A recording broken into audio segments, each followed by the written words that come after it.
Yeah, I do script my reels, especially when it comes to book reviews. I think book reviews also kind of fall into this category of like being reactionary first. So I had this conversation with someone about how I approach reviews, where I try my best not to share my emotional takeaway from it, simply because I feel like that's something that we can discuss once you've formed your own.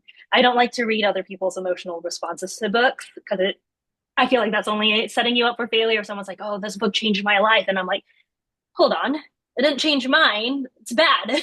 Right? Like it doesn't mean that.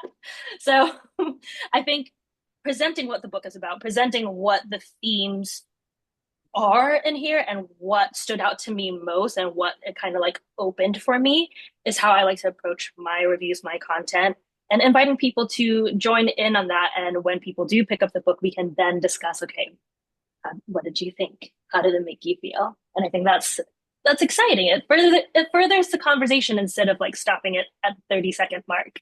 Right.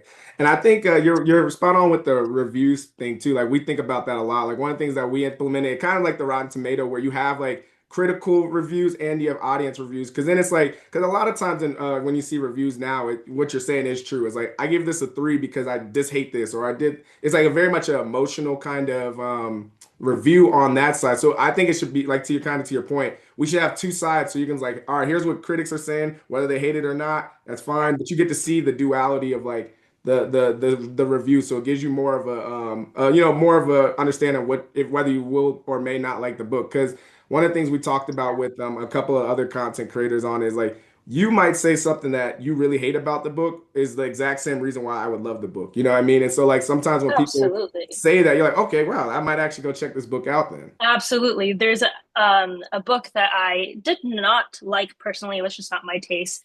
And I had a conversation with someone who loved this book, and I could understand why, even though I didn't have that experience. But and it was around the topic of grief. This book talked a lot about that, and I realized that wow, groundbreaking. There are different ways of processing it, right? Like just because this way doesn't speak to me doesn't mean it's not valid to someone Yep. else. If you enjoyed that clip, make sure you head over to www.bookupapp.com to download our app so you can connect with your favorite bookish content creators, start conversations, and start your own book club.